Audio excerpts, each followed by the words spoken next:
दिव्य ज्योति जागृति संस्थान की तरफ से सेवा प्रकल्प मंथन के तहत फतेह स्कूल को खेल सामग्री भेंट की।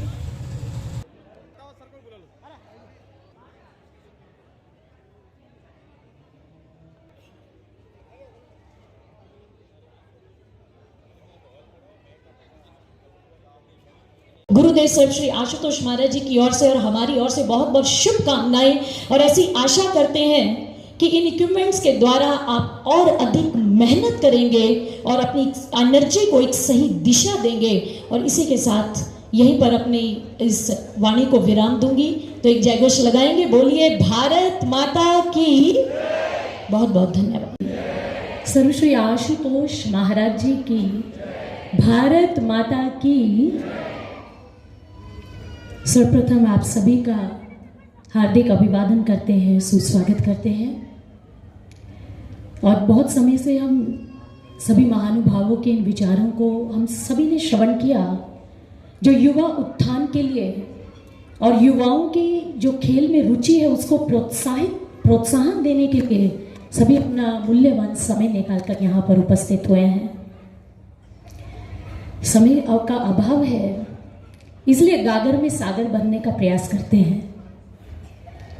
हम सभी जानते हैं कि हमारे भारत देश में राष्ट्रीय खेल दिवस जो मनाया जाता है अगस्त में, वो किन किन नाम पर मनाया जाता है आप जानते हैं? जी, मेजर ध्यानचंद जी के नाम पर उसे सेलिब्रेट किया जाता है। वो ध्यानचंद जिनका पहले नाम ध्यान सिंह था, उनके साथ ये चंद शब्द कैसे लग गया? वो ध्यान सिंह से ध्यानचंद बन गए।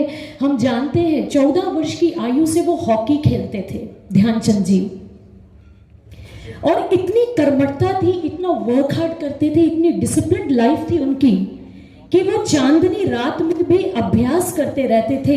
इसलिए उनको चांद से चंद कहना प्रारंभ कर दिया। ध्यानचंद उनका नाम पड़ा उनकी कर्मठता के लिए, उनके डिसिप्लिन के लिए, उनकी मेहनत के लिए। और इतनी मेहनत की कि 3 बार भारत को ओलंपिक के अंदर विजयी दिलवाई उन्होंने।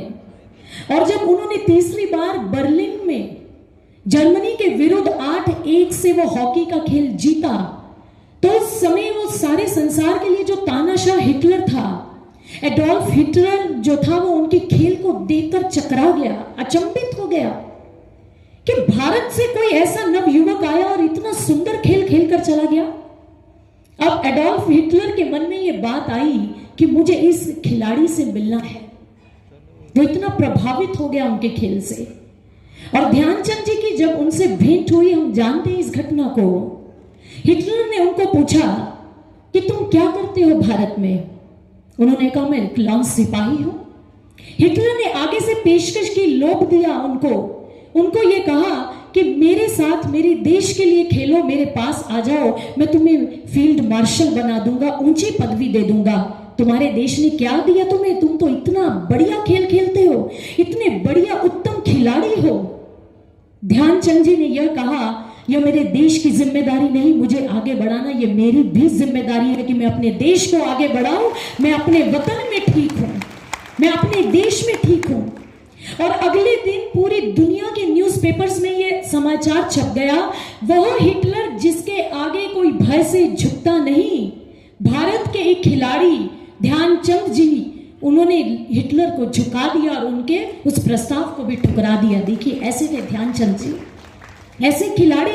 कहते वियना के अंदर उनका एक स्टैचू बना है, उनकी एक प्रतिमा बनी है, जिनमें उनके 4 हाथ और चारों में हॉकी स्टिक्स पकड़ी हुई है उन्होंने।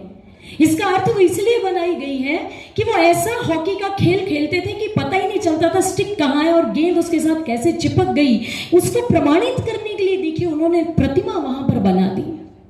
अपने आप में एक संपूर्ण जीवन का उद्धार आपने किया। मैंने भी पूरे 7 दिन तक कथा सुनने का प्रयास किया। आपको इस धरती पर पधारने पर इस संस्था की ओर से अगर कोई कमी असुविधा महसूस हुई हो, मैं क्षमा प्रार्थी हूँ और पुनः आपका इस धरती पर हार्दिक अभिनंदन और प्रणाम करता हूँ। द्वारा आयोजित इस कथा के अवसर पर पहले दिन मैं उपस्थित हुआ था और सोचा था बीच में कोई टाइम मिलेगा, निश्चित रूप से प्रयास करूँगा कि आधा घंटा कथा वाचन का लाभ लूँ, लेकिन समय और परिस्थितियों के अंदर उपस्थित नहीं हो पाया। आज मंच पर विराजमान कथावाचक साधु जी को नमन, मंचासीन साधुगणों को नमन, पार्टी के जिलाध्यक्ष संतोष सिंह जी, महावीर जी खराड़ी और मंच पर विराजे हुए सभी सम्मानित अतिथिगण। वैसे खुशी का विषय है कि आज़ादी के इस 75 के वर्ष के बाद और जिस 500 साल से हिंदू समाज जो हमारे आराध्य भगवान राम के लिए लाखों हिंदुओं ने बलिदान दिया, और इस कालखंड के अंदर सारे, आज मैं ये दूसरा कार्यक्रम है, पहले राम जी की शोभा यात्रा निकल रही थी, उसमें सवेरे गया, शहर के विभिन्न भागों में निकल रही है, उसमें भी मैं था, क्योंकि लग ऐसा रहा है कि चतुर्थ काल के अंदर जिस तरह का भगवान राम के समय अयोध्या रहा होगा, कैसा होगा, अपन आप तो कथा के माध्यम से उसको चित्रित करते हैं, हम तो साक्षात अयोध्या के अंदर जो चित्रण हो रहा है तो उससे ऐसा लगता है कि उस समय अलग अलग विधाओं की भी शिक्षा में विद्यार्थियों को पारंगत किया जाता था। तो जब धर्म और ये धार्मिक संस्थान शिक्षा जगत के साथ में जब जुड़ जाते हैं तो निश्चित रूप से उसके परिणाम और हमारी जो आने वाली युवा पीढ़ी है वो एक बहुत अच्छा परिणाम लाकर सामने रखती है। गुजारिश है कि शारीरिक शिक्षक अपना 100% दे, वो जामवंत बनकर इन हनुमान रूपी खिलाड़ियों के अंदर जो प्रतिभा छिपी उसको उजागर करके इन खिलाड़ियों को विश्व धरातल पर पहुंचाए, तभी आपकी तरफ से सच्चा आभार प्रकट होगा इस संस्थान के प्रति। मैं अधिक समय न लेते अपनी बात को विराम देता हूँ। जय भारत, जय राजस्थान।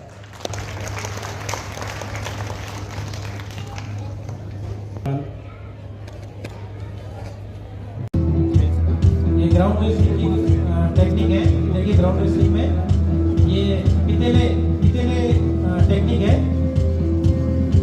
जो कि योगेश्वर दत्त का फेवरेट दाव रहा है। पितेले जितनी बार आप घूमेंगे उतनी बार आपको प्रत्येक बार 2 लोग मिलते रहेंगे।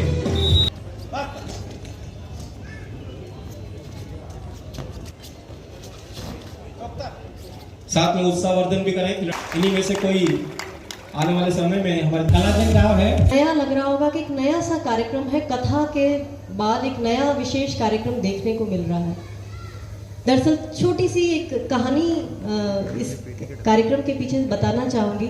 दरअसल जब हम उदयपुर के अंदर एक ग्राउंड ढूंढ रहे थे कथा के लिए, तो उस समय देखा कि भाई एक ऐसा ग्राउंड जहाँ पर काफ़ी सारे सेंटर हो और बहुत सारे लोग आसपास के आ सकें और हर तरीके से सुचारू रूप से व्यवस्थाएं हो सकें और कार्यक्रम संभव हो सके। तो इस दौरान फतेह ग्राउंड स्कूल हमें दिखाई दिया, बातचीत की। हम प्रिंसिपल सर चेतन जी सर के पास आए, बातचीत की, तो उन्होंने कहा देखिए जी ग्राउंड तो अब हम नहीं देते। उन्होंने कहा कि अब ग्राउंड तो नहीं होगा क्योंकि आप बात कर लीजिए, ऐसा उन्होंने कहा। बात कर हम किससे? तो उन्होंने कहा ऐसे ऐसे हमारे बहुत पीटीआईज हैं, आप उनसे बात कीजिए। बहुत सारे सर आ गए थे, पीटीआई सर थे वहाँ पे, और सब ने कहा देखिए जी बहुत कथाएं होती हैं, और लेकिन जब कथाएं होती हैं ना तो पूरा ग्राउंड खराब हो जाता है और हमारे बच्चे उस समय खेलों से वंचित रह जाते हैं और उसके बाद भी उन्हें कुछ नहीं मिलता। क्या करें, हमारा तो नुकसान ही है। तो जब हमने और ढूंढा, कोशिश की, पर हमें फतेह ग्राउंड जैसा एक सेंटर ग्राउंड अवेलेबल नहीं था। हमने सबसे कहा कि तो आप बताइए क्या करें, क्या करना चाहिए, क्या व्यवस्था, क्या तरीका है कि हम इस ग्राउंड के अंदर कार्यक्रम करें। तो सर ने कहा, पीटीआई सर ने कहा अगर आप हमारे बच्चों के लिए कुछ खेल के उपकरण दे सकें तो कुछ बात बन सकती है। हमने कहा ठीक है, आप बता दीजिए क्या। तो उन्होंने एक लिस्ट हमें थमाई और बहुत सारे और भी सर थे जिन्होंने कहा ये तो कहने की बात है बहन जी, कहने की बात है, यहाँ तो कहते हैं और चले जाते हैं। आप तो कार्यक्रम करोगे और चले जाओगे, आप बोल ही रहे हो खाली कि आप ऐसा करोगे, लेकिन हमें पता है ऐसा कुछ नहीं होने वाला। कह रहे हैं तो हम करेंगे,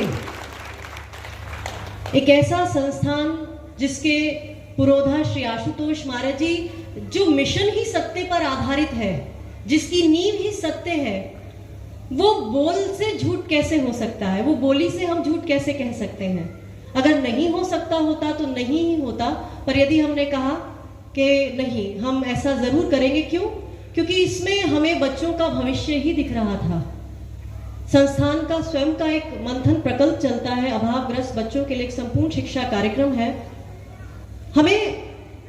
जब हमें ये बताया गया कि बच्चों के लिए ये खेल उपकरण है और हमें ये क्या मिल सकते हैं, तो हमने बिल्कुल कहा कि हाँ, हम कहीं से भी अवेलेबल करा के देंगे, लेकर आएंगे। क्यों? उन बच्चों के लिए जिनके पास टैलेंट तो है, स्किल्स तो हैं, लेकिन शायद सुविधाओं का अभाव है। सुविधाएं नहीं मिल पाने के कारण से शायद थोड़ा सा हम पीछे रह जाते हैं। बिल्कुल ये खेल उपकरण देख रहे हैं, चाहे जिम्नास्टिक है, एथलेटिक्स है, वॉलीबॉल है, बास्केटबॉल है, हॉकी है, टेबल टेनिस है, फुटबॉल है, बास्केटबॉल है, हॉकी है, ये सब हमने जालंधर, स्पेशल जालंधर से, पटियाला से मंगवाए हैं। और ये जो मैट आप देख रहे हैं ना, जिस पे अभी आपने कुश्ती देखी, ये हमने बनवाया है स्पेशल, क्योंकि एक मैट ऐसा था जो ऐसे मिलता नहीं है। ये पूरा एक कंप्लीट मैट टुकड़े टुकड़ों में मिलता है, पर ये स्पेशली हमने बनवाया ताकि बच्चे आगे आ सकें। एकलिंग जी की, श्रीनाथ जी की, भारत माता की, वंदे मातरम हो चुका है। उसी तरह इस खेल मैदान को उदयपुर में ये मेन ही जगह है, और इसका आप सबसे निवेदन है कि आप धीरे धीरे कुछ न कुछ विलंब हो गया व्यस्त कार्यक्रम की वजह से। दिव्य ज्योति जागृति संस्थान की ओर से गौरव जी वल्लभ का हार्दिक स्वागत, अभिनंदन।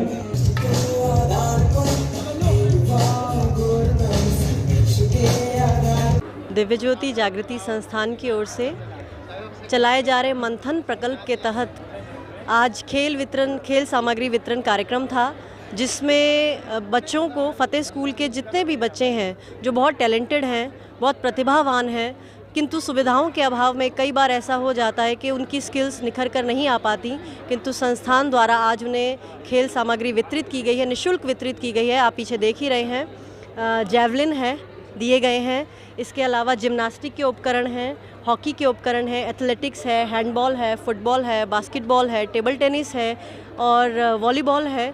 और इसके अलावा पोल्स हैं, जो गोल पोस्ट होते हैं फुटबॉल के, हैंडबॉल के, हॉकी के, वो भी यहाँ प्रदान किए गए हैं। केवल उद्देश्य यही है कि बच्चे, भारत का हर एक बच्चा खेलों में भी आगे हो। आत्मिक विकास तो हो ही, आत्मा के साथ साथ शारीरिक मानसिक विकास में भी हो, और भारत का नाम रोशन अंतर्राष्ट्रीय स्तर पर भी कर पाएँ और हर तरीके से इस खेलों को आगे लेकर जाए।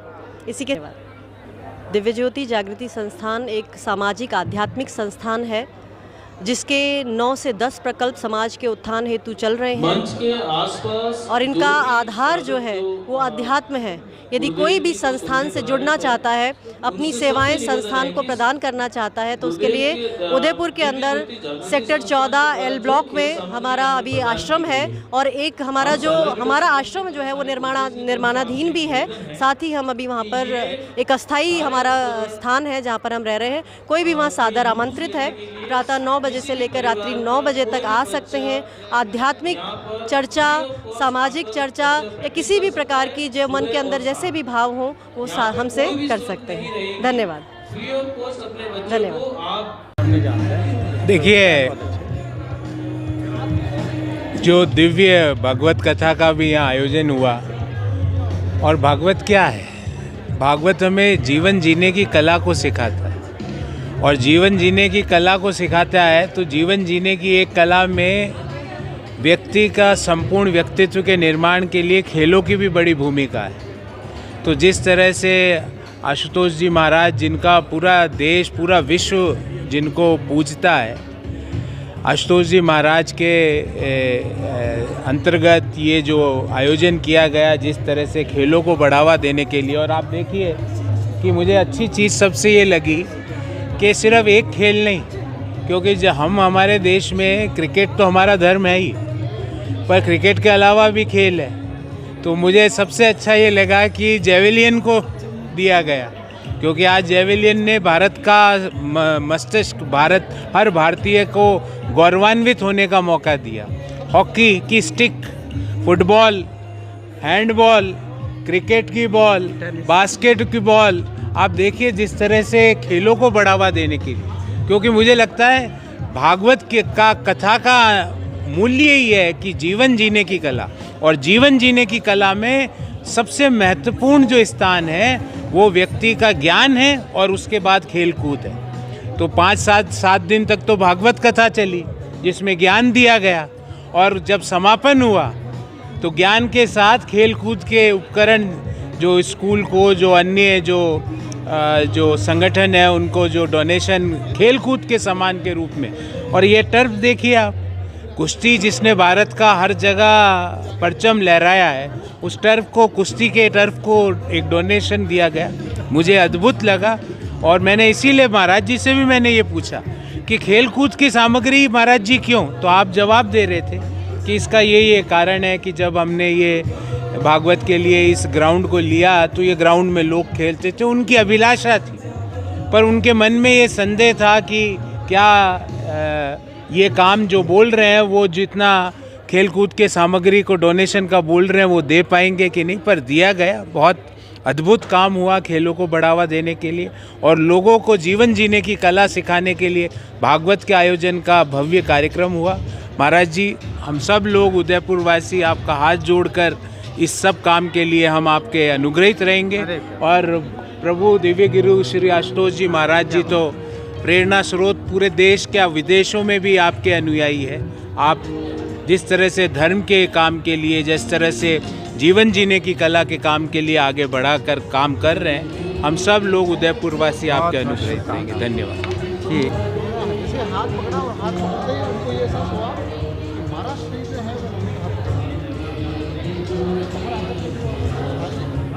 मैं चेतन पानेरी, प्रिंसिपल फतेह स्कूल उदयपुर।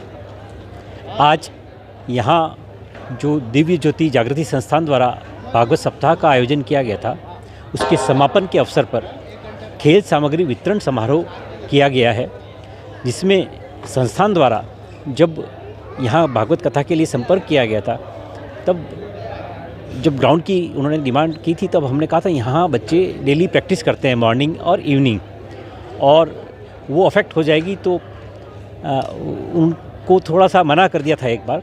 लेकिन जब उन्होंने आश्वस्त किया कि हम खेल के लिए कुछ करके जाएंगे, आपको इससे निराश नहीं करेंगे, तो जब हमारे यहाँ 1 साल पहले दिसंबर 2022 में शाला क्रीड़ा संगम शुरू हुआ था। संभाग स्तरीय केंद्र है ये, जहाँ 20 कोच 10 गेम के फुल टाइम यहाँ पे अपॉइंट किए गए हैं। वो सुबह 3 घंटे, शाम को 3 घंटे ट्रेनिंग देते हैं बच्चों को, और उदयपुर, इस स्कूल के अलावा उदयपुर के किसी भी आयु वर्ग के किसी भी स्कूल के बच्चे यहाँ आकर के प्रैक्टिस कर सकते हैं रजिस्ट्रेशन करा करके। तो ये सुविधा जब चल रही थी, 10 गेम यहाँ चल रहे थे, तब इन्होंने 10 गेमों की लिस्ट लेकर के उनके इक्विपमेंट्स की लिस्ट ली, और अब आज जो जिसे आप देख रहे हैं, हर गेम के उन्होंने इक्विपमेंट्स और क्वालिटी इक्विपमेंट्स, जो बेस्ट क्वालिटी के इक्विपमेंट्स थे वो प्रोवाइड कराए। और जब ये बात इन्होंने जो खिलाड़ियों को बोली थी, तो उनका भी उत्साहवर्धन हुआ कि जब हमको इस तरह के इक्विपमेंट्स मिलने जा रहे हैं, तो उससे उन्होंने जो आगे प्रदर्शन किए, तो उसमें ये आज कुश्ती प्रदर्शन भी हुआ था यहाँ पर, तो उसमें इंटरनेशनल लेवल पे हमारा स्कूल का पहलवान गया कजाकुरिश में, और उसने एशिया में 4था स्थान और वर्ल्ड में 23rd पोजीशन कमाई।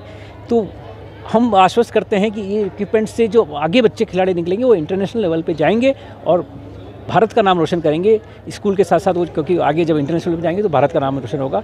तो ये इसके लिए हम आभारी हैं जो संस्थान ने स्कूल को दिया है उनके मंथन प्रकल्प के अंदर, कि जो ज्ञान यज्ञ हुआ था उसके साथ अब लास्ट में ये जो उनका दान जो दिया गया है, इससे निश्चित ही बेस्ट जो खिलाड़ी हैं वो यहाँ प्रोवाइड होंगे और आगे जाके भारत का नाम रोशन करेंगे। Thank you.